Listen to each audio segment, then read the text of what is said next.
ఈ big boss season 8 లో ఇంకా 91వ రోజు అయితే, అంటే ఈ సండే ఫండే రోజు ఇంకా పృథ్వీ ఎలిమినేట్ అయిపోయాడు. చూడండి, పృథ్వీ అప్పుడెప్పుడో ఈ బిగ్ బాస్ సీజన్ 8 లో అంటే సెకండ్ వీక్ ఎలిమినేట్ అవ్వాల్సింది. అప్పటి నుంచి ఇప్పుడు దాకా ఎలా నెట్టుకొచ్చాడు చూడండి. అయ్యా బాబు, ఎంత గ్రేట్ అంటే అసలు ఇంకా అంటే పృథ్వీకి ఏ అవార్డు ఇచ్చేది తక్కువే అనమాట. ఎందుకంటే వర్స్ట్ ప్లేయర్ అనమాట. అంటే స్టార్టింగ్ లో అందరి చేత ఒకటే చెడ్డ పేరు. ఓడొక వర్స్ట్ ప్లేయరు. అభయ్ నవీన్ అయితే చాలా సార్లు అన్నాడు ఓడొక లఫ్ట్ గడు, ఓడక ఎందుకు ఇంకా బూతులు కాదనమాట. అసలు ఇంకా పృథ్వీ తిట్టుకున్న లేరనమాట. పైగా పృథ్వీని దాదాపు ఒక 5-6 వారాల వరకు బయట జనాలందరూ తిట్టుకునేవాళ్ళి. కానీ ఒక 6వ వారం 7వ వారం నుంచి మళ్ళీ స్టార్ట్ అయింది అనమాట గేమ్. మళ్ళీ తర్వాత మళ్ళీ ఈ మధ్య కాస్త ఒక 2 వారాల క్రితం అంటే అంతే ఒక లాస్ట్ వీక్ ఆ వీక్ కొద్దిగా డల్ అయింది అనమాట. అట కాస్త పృథ్వీ ఎలిమినేట్ అవ్వడం కారణం వల్ల ఒకటే ఏంటంటే అతను కోపం అనమాట. ఎంతసేపు కోపంతో ఊగిపోవడం, కోపంతో ఎవరంటే వాళ్ళని ఏదంటే అది మాట్లాడడం, పైగా బూతులు మాట్లాడడం, పైగా అరే అనడం, తురే అనడం. అంటే మాటకి ఏందిరా నువ్వు, ఏం పీకతావు నువ్వు, ఇది కూడా పీకలేవు. మొన్న అయితే గౌతమ్ని అంటే కొద్దిగా హట్టారనమాట చాలా మంది. అంటే వెంట్రుకు కూడా పీకలేవు అని వెంట్రుకుని పీకి మరి మొఖాన్ని కొట్టడం. అంటే ఇలాంటివి ఎలా ఉంటాయంటే ఇవి చూడడానికి చాలా అసహ్యం ఉంటాయి అనమాట. పైగా ఓటు వేసే వాళ్ళకు కూడా వేయకూడదు అనిపిస్తుంది. ఇప్పుడు గౌతమ్ చేసింది ఓవర్ యాక్టింగ్ కరెక్టే. అంటే గౌతమ్ ఎంతసేపు అంటే సంబంధం లేని విషయాలు మాట్లాడతాడు. అంటే ఏదో టాపిక్ తీసుకొచ్చి ఇక్కడ మాట్లాడతాడు.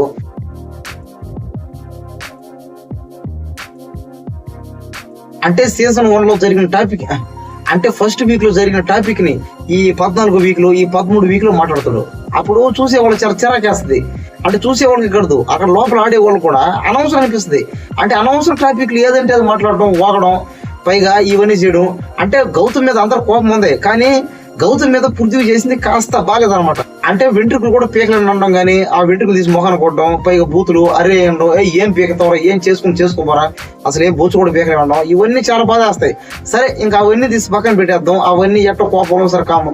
ముఖ్యంగా ఇంకా విష్ణుప్రియతో చేసిన లవ్ ట్రాక్ అనమాట. అంటే ఈ లవ్ ట్రాక్, ఈ రొమాంటిక్ ట్రాక్ అయితే ఇది జనాల్లో బాగా వర్కౌట్ అయింది అనమాట.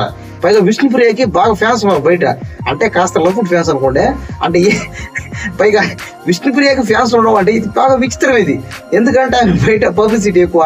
కరెక్ట్ విష్ణుప్రియకి ఫ్యాన్స్ ఉండొచ్చు, కానీ ఆట పరంగా అంటే బిగ్ బాస్ హౌస్ లో ఆడే ఆట తీరు విధానంగా విష్ణుప్రియకి ఫ్యాన్స్ ఉండడం అసలు అనవసరం. ఏమైనా ఆడుతుందో చెప్పండి.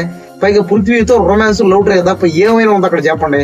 పైగా విష్ణుప్రియ ఇప్పటి వరకు బిగ్ బాస్ లో చేసింది అయితే ఏం లేదనమాట.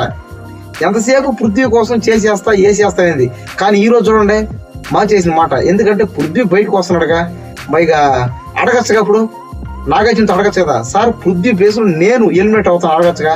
అవన్నీ ఏందంటే ఉంటాయండి, కానీ నిజం కాదు ఇదంతా. ఈ ప్రేమ అనేది, దోమ అనేది ఎవరెవరికే వాళ్ళ అవసరం. ఎందుకంటే బిగ్ బాస్ లో గెలవాలి. ఎందుకు గెలవాలి? డబ్బు వస్తుంది, పేరు వస్తుంది, అంతే కదా. పైగా సెల్ఫ్ ప్రూవ్ అనమాట. వాళ్ళంతా కూడా సెల్ఫ్ కూడా ప్రూవ్ చేసుకోవచ్చు. పైగా ముఖ్యంగా మాత్రం బిగ్ బాస్ హౌస్ లో అందరూ గెలిచేది అంటే డబ్బు కోసమే. మరి అంతేగా, చూద్దాం ఇంకా ఏమవుతుందో ఏందో.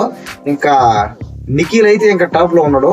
ఇంకా ఖచ్చితంగా ఫైనల్ విన్నర్ అయితే నిఖిలే అవుతాడని నాకైతే అనిపిస్తుంది. నాకే కదా, అందరికి అదే అనిపిస్తుంది. పైగా టాప్ లో కూడా అంటే టాప్ ఓటింగ్ లో కూడా నిఖిలే ఎప్పుడు ఉంటాడో.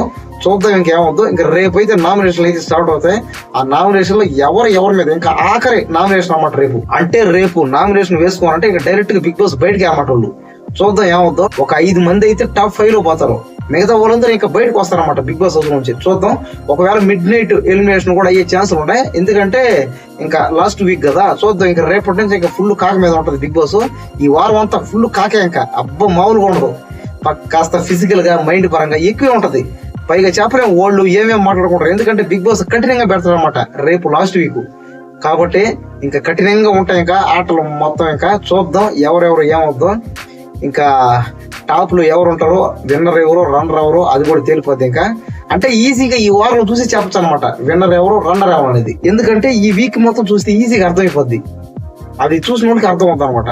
సో చూద్దాం ఏమవుద్దో. ఇంకా ఈ సండే ఫండే రోజు అయితే నాగార్జున గారు రావడం, కొన్ని సరదా గేమ్స్ అయితే పెట్టాడు. పైగా మనం నిన్న చూసుకుంటే టేస్ట్ తేజ కూడా ఎలిమినేట్ అయ్యాడు. నిన్న కూడా చెప్పాడు అనమాట నాగార్జున ఈ వీక్ డబుల్ ఎలిమినేషన్ ఉంటుందని. ఇంకా ఈ రోజు అయితే ఈ సండే ఫండే రోజు ఇంకా పృథ్వీ ఎలిమినేట్ కాకముందు కాస్త స్టోరీ అంతా జరిగింది. అదేంటంటే సరదాగా అనమాట. అంటే ప్రతి వారం చేసేది ఈ వారం చేశాడు. సరదాగా కొన్ని ఆటలు పాటలు పెట్టాడు. పైగా వాళ్ళ ఫోటోలు వేసి చూపించాడు. అంటే సినిమా హీరో లుక్తో వేసి చూపించాడు. ఇంకా సరదాగా ఇవి ఇంకా ఇదేంటిది ఇంకా ఇంకా దొంగట్లు కూడా పెట్టాడు అనమాట. అంటే కళ్ళ గంతలు కట్టుకుని దొంగట్లు ఆడతారు కదా, ఇంకా ఆటలు కూడా పెట్టాడు. ఇంకా సరదాగా అంతా అయింది. కానీ ముందుగానే వాళ్ళకి అర్థమైపోతుంది, ప్రతి వీక్ ఎవరైతే ఎలిమినేట్ అవుతారో వాళ్ళకి ఆటోమేటిక్ తెలిసిపోద్ది అనమాట. అంటే ముందుగానే వాళ్ళకి అర్థమైపోద్ది ఇంకా మనకు ఇంకా ఈ వారం ఇంకా మనం పోయినా బయటకని. ఎందుకంటే వాళ్ళ ముఖాలు వాళ్ళ ఫేస్ చూసి అర్థమైపోద్ది, వాళ్ళు ఆట ఆడే తీరు మొత్తం అర్థమైపోద్ది. పృథ్వీ కూడా కొద్దిగా డల్గున్నాడు అనమాట ఈ రోజు అంతా, చూస్తే అర్థం అవుతుంది. ఇంకా పృథ్వీ ఎలిమినేట్ అయ్యే ముందు ఒకసారి నాగార్జున అందరితో మాట్లాడేసి రావడం. ఇంకా పృథ్వీ అయితే అందరితో మాట్లాడాడు, అందరితో హగ్గు చేసుకోవడం. ఇంకా అందరితో అదే సరదాగా, ఇంకా సరదాగా అది ఇంకా బాత్తో ఇంకా పోయి వస్తాను చెప్పాడు. ఇంకా విష్ణుప్రియ అయితే పోయే ముందు గట్టిగా హగ్ చేసుకున్నాను అనమాట. కానీ హగ్ చేసుకుందా కానీ మూతి పెట్టలేదు. నేనైతే మూతి పెట్టేస్తాను అనుకున్నా, అంటే ఎక్స్పెక్ట్ చేసా. ఆ మూతి కోసం వెయిటింగ్ చేస్తా ఉన్నా, పెడతాని కానీ పెట్టలా. నాకైతే చాలా బాధ వేసింది. ఇంకా అబ్బా ఏంట్రా ఇలా అయింది అనిపించింది. సరే ఇంకా ఏదో కాస్త నేను బాధలో ఉన్నాను, ఇంకా మొత్తం చూసుకున్నా, చాలా బాధపడ్డా. ఇంకా పోయే ముందైతే గట్టిగా అరిసింది అనమాట, పృథ్వీ నువ్వు చాలా గ్రేట్, నువ్వు చాలా సూపర్, నువ్వు చాలా హీరో అని. కానీ ముద్దు పెట్టుంటే బాగును, ముద్దు పెట్టుంటే జనాలందరికీ ఒక హోప్ ఉంటది, అంటే ఒక ఆశ ఉంటది. ఎలా ఈమె బిగ్ బాస్ హౌస్ నుంచి బయటకు వచ్చిన తర్వాత మళ్ళీ లవ్ ట్రాక్ ని రన్ చేస్తే పెళ్లి చేసుకుంటది అనేది. కానీ చూద్దాం ఏమవుద్దాం, ఎందుకంటే మన జీవితంలో కంటే పక్కన జీవితంలో ఏం జరిగిందో మనకు చాలా ఇంట్రెస్ట్ ఉంటది. పైగా విష్ణుప్రియ పృథ్వీ వీళ్ళిద్దరు లవ్ గురించి కానీ, వీళ్ళిద్దరు రొమాంటిక్ లవ్ స్టోరీ గురించి కానీ అందరికి బయట చాలా అంటే బాగా ఆసక్తి అనమాట. నాకైతే ఇంకా ఫుల్ ఆసక్తి. ఎందుకంటే అదైతే అది నాకేంటంటే నాకు బాగా ఇంట్రెస్ట్ అనమాట ఇలా స్టోరీలు. బయటకు వచ్చిన తర్వాత వీళ్ళిద్దరు కలిసి ఇంకా లవ్ చేసుకుంటారా, పెళ్లి చేసుకుంటారా అనేది ఇంకా చూద్దాం. ఇంకా విష్ణుప్రియకి అయితే ఇంకా బయట చాలా మందితో అయితే లవ్ ట్రాక్లు ఉంటాయి. ఇంకా పృథ్వీతో పర్మనెంట్ గా సెటిల్ అయిపోతే పెళ్లి చేసుకుంటుందా అనేది ఇంకా తేలిపోతే, పక్కన వాళ్ళ జీవితం గురించి మాత్రం మాట్లాడే హక్కు అయితే మనకు లేదనమాట. అది వాళ్ళ ఇష్టం అనమాట.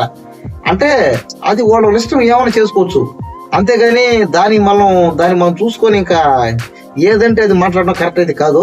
అంటే దాన్ని విమర్శించే హక్కు అయితే మనకైతే లేదనమాట. ఇది మాత్రం ఖచ్చితం. ఎందుకంటే ఎవరెవరి ఇష్టం వాళ్ళదండి, ఎవరెవరి జీవితం వాళ్ళ ఇష్టం. వాళ్ళు వచ్చి మన మీద ఏమన్నా అడిగితే, మనల్ని ఏమైనా చేస్తే మనం అడగచ్చు అనమాట తిరిగి. అంతేగాని వాళ్ళ ఇష్టం ఎవరైనా ప్రేమించుకోవచ్చు. సరే మనకి ఎందుకు లేండి ఈ గోల, మన పని మనం చూసుకుని సరిపోదా. ఎందుకు చెప్పండి, ఆమె ప్రేమిస్తే మనకెందుకు, ఆమె వాడిని పెళ్లి చేసుకుంటే మనకెందుకు చెప్పండి. ఎవరెవరి జీవితంలో మన జీవితంలోనే మనకు అసలు తీరకుండా చెప్పండి. ఇప్పుడు మనం కరెక్ట్ గా ఏదైనా మన జీవితంలో అంటే మన లైఫ్ లో మనం చేసే పని మనం కరెక్ట్ గా చేస్తే మనకు టైం ఉండదు అనమాట. అంటే అవతల గురించి మాట్లాడే టైం అసలు మనకు ఉండదు. ఇప్పుడు నేను ఈ వీడియో ఎందుకు చేస్తానంటే ఏదో ఫేమస్ అవ్వచ్చు, పాపులర్ అవ్వచ్చు, ఏదో ఒక 4 డబ్బులు వస్తాయని చేస్తాను అంతే. అంతేగాని ఆమె జీవితంలో ఏం జరిగింది, ఓడి జీవితంలో ఏం జరిగింది అని తెలుసుకునేంత ఇంట్రెస్ట్ అయితే నాకు లేదనమాట. ఏదో సరదాగా మాడతాం అంతేగాని అసలు ఎవరంటే పోతే మనకి ఎందుకంటే బాబు, మన జీవితం మన చూసి సరదా, మన తల్లిదండ్రులు మనమేంది, ఇది సరిపోద్ది. కాబట్టి మళ్ళీ నేను ఫిలాసఫీ మళ్ళీ నేను ఇదేనా ఇది ఇలా మాడుతున్నాడు అని మీరు అనుకోవచ్చు. ఇంకంతే కదా, ఎవడైనా ఏమైనా చేస్తారు చెప్పండి. సరే ఇంకా ఈ 91వ రోజు అయితే జరిగింది ఇదండి. పృథ్వీ అయితే పక్కాగా ఎలిమినేట్ అయిపోయాడు. చాలా మంది అయితే షాక్ అయ్యారు అనమాట, వీడు ఇన్ని రోజులు ఎలా నెట్టుకొచ్చాడు రా బాబు స్వామి అని. సరే ఇంకా అయింది. ఇంకా ఈ బిగ్ బాస్ సీజన్ 8 మీద మీకు ఏమైనా డౌట్ ఉంటే నాకు వెంటనే కామెంట్ చేయండి, నేను వాటిని క్లియర్ చేస్తాను.